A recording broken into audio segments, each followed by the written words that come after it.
अस्सलामुअलैकुम फ्रेंड्स। कुछ अरसा पहले तक समंदर में गोताखोरी को एक तफरीह के तौर पर ही लिया जाता था, मगर पिछली 3 दहाइयों से की जाने वाली नायाब समंदरी खोज ने इस मशगले को पेशे में तब्दील कर दिया है। इन बाहिम्मत खिलाड़ियों ने हीरे जवाहरात और खजाने से लेकर हजारों साल पुराने शहर भी समंदर की तह में दरियाफ्त किए हैं। आज हम इन्हीं डाइवर्स के साथ समंदर की गहराइयों से मिलने वाली पुरअसरार चीजों को देखेंगे। इन गहराइयों से मिलने वाली अशिया ने दुनिया के मुहाफिजीन को वर्ताए हैरत में मुब्तला कर दिया है। मैं हूं मोहम्मद रिजवान और आप देख रहे हैं रिजवान इन्फो टीवी। फ्रेंड्स, अगर आपने अभी तक मेरे चैनल रिजवान इन्फो टीवी को सब्सक्राइब नहीं किया है तो फिर जल्दी से सब्सक्राइब कर ले, लाइक और शेयर करें ताकि मजीद अच्छी वीडियोज सबसे पहले आप तक पहुंचे। फ्रेंड्स, कहा जाता है कि आज तक हम इंसानों ने पूरी दुनिया को तलाश नहीं किया, पर सच तो ये है कि आज तक इंसानों ने समंदर का तकरीबन 5% हिस्सा ही तलाश किया है और इन 5% में से भी हमें सिर्फ कुछ ही चीजों के बारे में पता है। पिछली कुछ सदियों में हम इंसानों की खोज ने समंदर से कुछ ऐसी ही हैरत अंगेज चीजें दरियाफ्त की हैं। नंबर 1, अनोखी चीजों का जिक्र टाइटैनिक के बगैर तो मुकम्मल ही नहीं हो सका। टाइटैनिक जो कि 100 साल पहले डूब गया था, अभी भी इन लोगों को बहुत लुभाता है जो इंजीनियरिंग शिप और समंदर के साथ कुछ भी कर सकते हैं। ऐसा कहा गया था कि वर्कर्स और सफर करने वाले मुसाफिरों को ये लगता था कि वो कभी नहीं डूबेंगे, पर जब टाइटैनिक बर्फ के पहाड़ से टकराया तो वो डूब गया और ऐसा तस्वर किया जाता था कि टाइटैनिक अब कभी नजर नहीं आएगा। फिर 1985 में टाइटैनिक का मलबा पाया गया जो अटलांटिक की 400 किलोमीटर की गहराई में पड़ा हुआ था। नंबर 2, फ्रेंड, इस पुरअसरार समंदर में बहुत बड़ी तादाद में कई सदियों पुरानी कश्तियां और बहरी जहाज आज भी डूबे हुए हैं। समंदर से कश्तियां और बहरी जहाजों का मिलना कोई बड़ी बात नहीं है, लेकिन अगर किसी को समंदर में अचानक ट्रेन मिल जाए तो फिर ये यकीनन बड़ी हैरत अंगेज बात होगी। जी हाँ, ये बात है आज से 35 साल पहले 1985 की, जब एक अमेरिकी शख्स जिसका नाम पॉल हैपलर है, इसे न्यू जर्सी से तकरीबन 8 किलोमीटर दूर गहरे समंदर में एक नहीं बल्कि 2 ट्रेनें दिखाई दी। ट्रेन मिलने के बाद पॉल हैपलर का कहना था कि शुरू में तो मुझे कुछ समझ नहीं आया कि समंदर में डूबी हुई क्या चीज मैंने तलाश कर डाली है, लेकिन काफी गौर करने के बाद मैं इस नतीजे पर पहुंचा कि बहरे ओकेयानूस से मिलने वाली ये चीज कोई और चीज नहीं बल्कि पटरियों पर चलने वाली ट्रेन है। कुछ सालों पहले समंदर में डूबे हुए जो ट्रक मिले थे, इनके पास ही एक डूबे हुए जहाज का मलबा भी मिला था, जिससे ये बात साबित होती थी कि आज वो ट्रक जो समंदर में मौजूद है वो बहरी जहाज के डूबने की वजह से ही समंदर की गहराइयों में जा पहुंचे थे। लेकिन समंदर में जहां से पॉल हैपलर को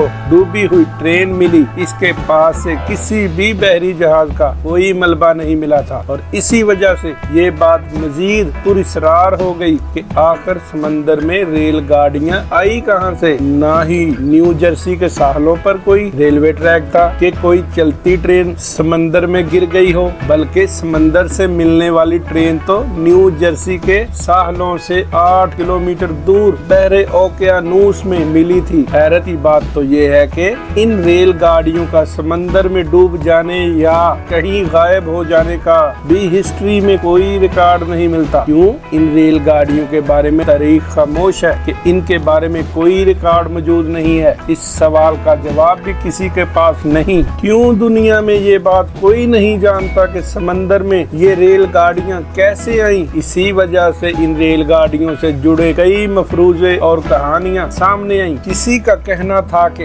रेलगाड़ियों को एक बड़े बहरी जहाज पर ले जाया जा रहा था कि बहरी जहाज शदीद समंदरी तूफान की लपेट में आ गया और इस पर मौजूद ट्रक और रेलगाड़ियां समंदर में जा गिरी और बहरी जहाज समंदरी तूफान से बच निकलने में कामयाब रहा। किसी का कहना था कि ट्रेन को जानबूझकर इसलिए समंदर में फेंका गया था ताकि बहरी जहाज का वजन कम किया जा सके और इसे समंदर में डूबने से बचाया जा सके, लेकिन ये सब मफरूज़े हैं। समंदर में ये ट्रेन आखिर आई कहां से थी, ये आज भी एक राज है। माहिरीन बस यही पता लगा पाए हैं कि समंदर में मिलने वाली ट्रेन का ताल्लुक 1850 से है और इनका मलबा बताता है कि इन्हें समंदर में डूबे हुए तकरीबन 170 साल हो चुके हैं। नंबर 3, शायद ये गोताखोर हथियारों का शौकीन हो जिसको किस्मत ने एक अनमोल तोहफा अता किया। समंदर की तह में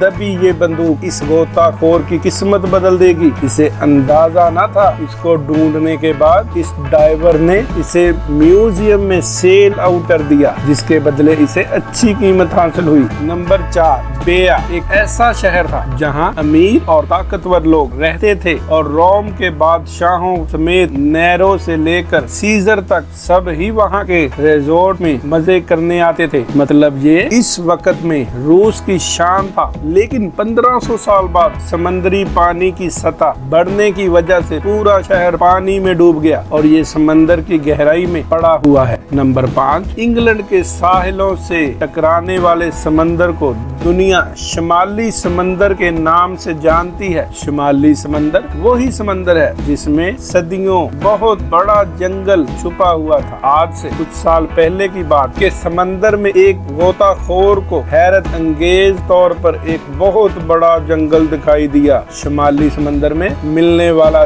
जंगल यकीनी तौर पर कमोबेश 10,000 साल पुराना है और ये हैरत अंगेज जंगल बहुत बड़े रकबे पर फैला हुआ है। मिस डान वाटसन शिमाली समंदर में गोताखोरी कर रही थी कि इन्हें इस मुकाम पर शाहबलूत के दरख्त दिखाई दिए। वो शिमाली समंदर में तैरने या गोताखोरी करने के लिए पहली बार नहीं आई थी, बल्कि अक्सर आती रहती थी। इस अनोखे और इंसानी आंख से ओझल जंगल को एकदम अपने सामने देखकर मिस वाटसन हैरान रह गईं। इन्हें अपनी आंखों पर यकीन ही नहीं आ रहा था कि वो कदीम दौर के जंगल को देख रही हैं। मिस वाटसन ने दिल ही दिल में ये भी सोचा कि अगर मेरी आंखें बिल्कुल ठीक ठीक देख रही हैं और इस जगह माजी का ये कदीम जंगल वाकई मौजूद है, तो इसका मतलब ये हुआ कि यहाँ सिर्फ ये जंगल ही नहीं बल्कि हमें मुस्तकबिल में काम करने और अनोखी दरियाफ्त करने के लिए बहुत कुछ मिलेगा